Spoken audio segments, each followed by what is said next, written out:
Mesdames et messieurs, bonjour et bienvenue à cette grande édition de ce jeudi. La cérémonie de prestation de serment du président Denis Sassou Nguesso a eu lieu ce jeudi 16 avril 2026 à Brazzaville, en République du Congo. Le président de la République, Paul Kagame, a assisté à l'événement pour marquer le début du nouveau mandat de 5 ans de son homologue congolais. La cérémonie s'est déroulée au complexe sportif multidisciplinaire de la Concorde à Kintele. Le président rwandais est arrivé à l'aéroport international Maya Maya le mercredi 15 avril, où il a été accueilli par le Premier ministre congolais Anatole Colline Makosso. Avant la cérémonie, Paul Kagame s'est entretenu avec Denis Sassou Nguesso au Palais du Peuple pour discuter de la coopération bilatérale et des priorités continentales. Le président de la Cour suprême, la présidente de la Cour suprême, Madame Domitille Mukanagazwa, a exhorté les représentants des compagnies d'assurance rwandaises à adhérer à la politique de règlement extrajudiciaire des litiges afin de réduire le nombre croissant d'affaires portées devant les tribunaux concernant les contrats d'assurance entre compagnies d'assurance citoyens et propriétaires de véhicules. Madame Domitille Mukanagazwa a réitéré cet appel lors des discussions réunissant les présidents des différentes juridictions et des représentants des compagnies d'assurance rwandaises.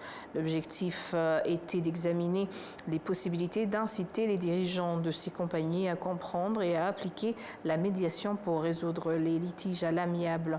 L'analyse des affaires d'assurance apportée devant la Cour suprême à plusieurs reprises a clairement démontré que ces affaires n'auraient pas dû être portées devant les tribunaux. Actuellement, 892 affaires relatives au non-respect des contrats d'assurance entre compagnies et leurs partenaires sont en instance devant différentes juridictions. Radiant détient le plus grand nombre de dossiers en instance devant les tribunaux, c'est-à-dire 221, suivi de Sanlam, 170. Selon certains représentants des tribunaux, les chiffres dont ils disposent concernant les affaires d'assurance résolues par la médiation révèlent un manque persistant des politiques de médiation pour le règlement extrajudiciaire des litiges.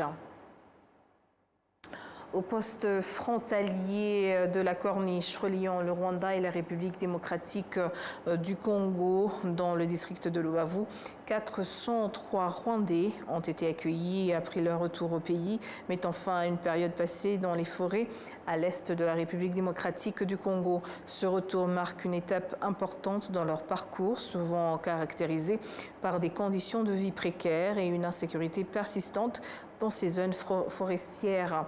Ce groupe de rapatriés est majoritairement composé de femmes et d'enfants, ce qui souligne la vulnérabilité particulière des personnes concernées. À leur arrivée, ils ont été pris en charge par les autorités du district de Luavu, en collaboration avec le Haut Commissariat des Nations Unies pour les réfugiés HCR, qui veille à leur offrir une assistance humanitaire immédiate, notamment en matière de nourriture, de soins de santé et de protection. Après cette première étape d'accueil, les rapatriés ont été transférés vers le camp de Nyarushishi, situé dans le district de Rusizi, où ils séjourneront temporairement. Ce passage par le camp leur permettra de bénéficier d'un accompagnement avant leur réintégration progressive dans leur communauté d'origine, dans le cadre des efforts continus du gouvernement rwandais et de ses partenaires pour assurer un retour digne et durable des citoyens.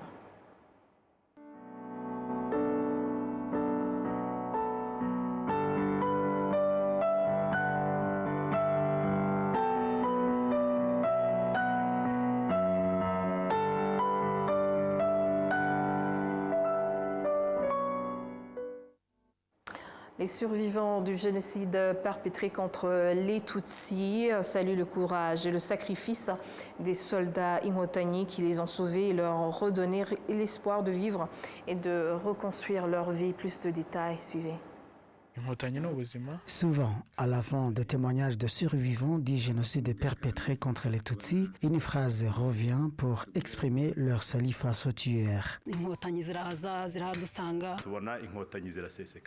Après avoir traversé d'immenses souffrances, les survivants ont finalement été secourus par les Inkotanyi de l'armée patriotique rwandaise RPA.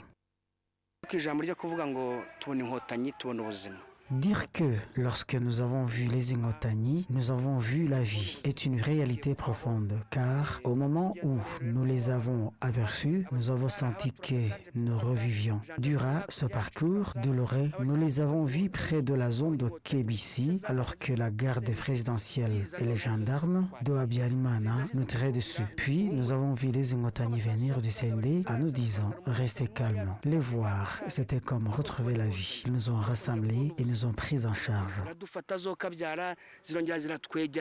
L'expression Inkotanyi Ziraza, les Inkotanyi arrivent, rêve également une signification profonde pour ce qui était en première ligne pour sauver des vies. Le brigadier général Dr Bitega Jean-Paul, qui a servi comme médecin pendant la lutte, explique que cette phrase ravive de nombreux souvenirs.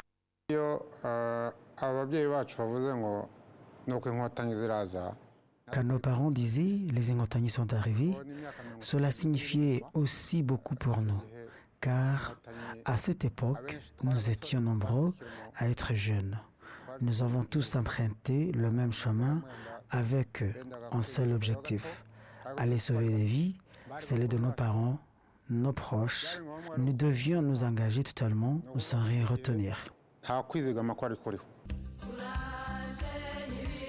L'histoire des Inkotanyi de RPA remonte notamment au 28 décembre 1993, lorsque 600 soldats de RPA sont entrés à Kigali pour assurer la protection de 28 responsables politiques du FPR Inkotanyi venus mettre en œuvre les accords de la paix d'Arusha. Ces accords prévoyaient un partage du pouvoir au sein d'un gouvernement de transition élargi qui devait être mis en place en janvier 1994. Les habitants de Kigali se souviennent que l'arrivée des Inkotanyi dans la ville avait ravivé l'espoir. Nous pensions que le problème allait être résolu, car ils étaient venus pour des négociations. Il avait été convenu que le FPR et ses forces seraient intégrées aux forces gouvernementales et que les postes ministériels et parlementaires seraient partagés. Nous y voyons une avancée importante. Cependant, quelques mois plus tard, le génocide contre les Tutsis a débuté exécuté par les forces gouvernementales sous le régime de Habyarimana, dans le cadre d'un plan préparé de longue date. Dès le déclenchement des massacres, les forces Inkotanyi ont rapidement engagé des opérations de sauvetage, notamment dans les zones proches du CND et à travers Kigali, comme l'explique Tito Rutarimara.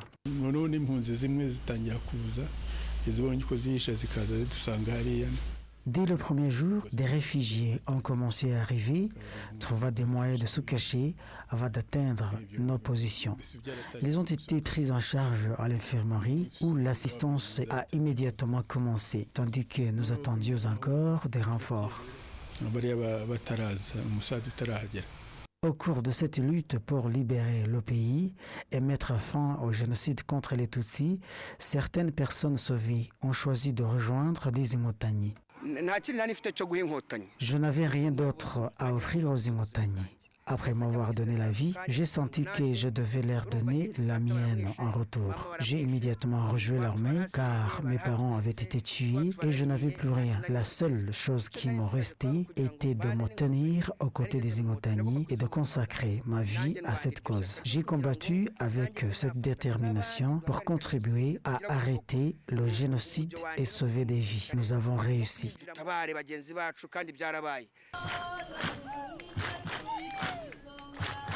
Au-delà de la campagne visant à mettre fin au génocide perpétré contre les Tutsis, les anciens soldats de RPA Inkotanyi ont poursuivi leur mission au sein de la Rwanda Defense Force, RDF, qui joue aujourd'hui un rôle clé dans la sécurité et le développement du pays.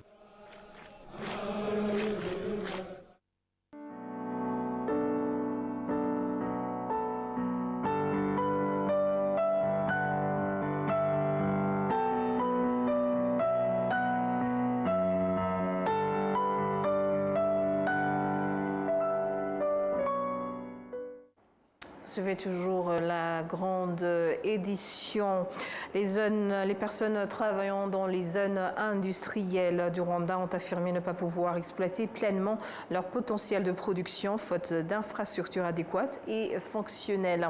Ce constat a été confirmé par la Commission économique et financière du Sénat qui l'a observé dans les zones industrielles. Visitez plus de détails avec Patrick Nilitandi. Dans certaines zones industrielles à travers le pays, on remarque que ces parcs cohabitent avec les populations riveraines. Ces personnes n'ont pas été relogées ailleurs et souffrent de la situation.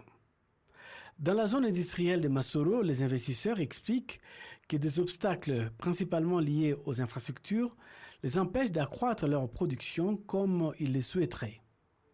Ces obstacles de fonctionnement des zones industrielles ont également été identifiés par la Commission de l'économie et des finances au Sénat après une visite des différentes zones du pays. La Commission a interrogé la division de l'industrie au sein de la Fédération rwandaise du secteur privé sur les solutions à apporter. La Commission sénatoriale de l'économie et des finances a reçu donc cette division afin d'examiner le fonctionnement des zones industrielles, le problème auquel ils sont confrontés et les solutions possibles pour accroître la production industrielle dans le cadre du programme d'accélération économique NCT2. La Commission sénatoriale de l'économie et des finances a révélé que le Rwanda compte 11 zones industrielles nécessitant un développement afin d'attirer les investisseurs. Or, le vérificateur général a constaté que ces développements n'avaient pas été réalisés comme prévu. Lors des 2 déplacements autorisés auprès de la population au cours du mois, les sénateurs ont visité les zones destinées à l'industrialisation, notamment Huye, Muhanga et Nyagatare. Ils ont constaté que malgré la présence d'industries en activité, les infrastructures nécessaires telles que les routes font défaut et que des populations vivent encore dans des zones industrielles et que certaines industries ont été construites sans évaluation de leur impact environnemental. De ce fait, les investisseurs ne leur accordent pas l'attention qu'elles méritent et la production attendue de ces industries reste faible. Parmi les défis soulevés par la Fédération du secteur privé devant la Commission économique et financière du Sénat figure l'insuffisance des infrastructures dans les parcs industriels dont la rénovation est inachevée. La Fédération a également mis en lumière le problème du coût élevé des fonciers, notamment à Kigali, qui dissuade certains investisseurs d'acquérir des terrains pour y implanter des usines. De plus, les habitants vivent encore à l'intérieur des limites du parc industriel. La Fédération demande les relogements urgents de ces derniers. La Fédération a souligné que l'absence de gestion unifiée des parcs industriels, certains gérés par RDB, d'autres par le Minicom et d'autres encore par les districts, entraîne un manque de cohérence dans la planification de la restauration et de l'entretien des infrastructures. La Fédération a plaidé pour la création d'une agence unique chargée de ses responsabilités afin d'éviter leur dispersion entre différentes institutions aux fonctions distinctes. La Fédération a également souligné la persistance du problème des coûts d'investissement élevés et réclame des mesures de protection spécifiques pour les investisseurs telles que des allègements fiscaux et d'autres mesures nécessaires. Enfin, la Fédération du secteur privé a demandé un plan d'indemnité de départ pour les personnes travaillant dans des zones industrielles afin de contribuer à la réparation des infrastructures du secteur telles que les routes en mauvais état.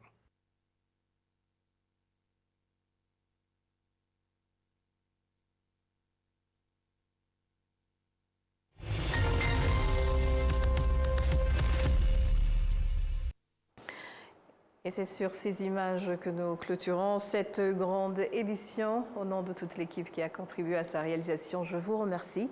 Bonne poursuite des programmes de la télévision rwandaise.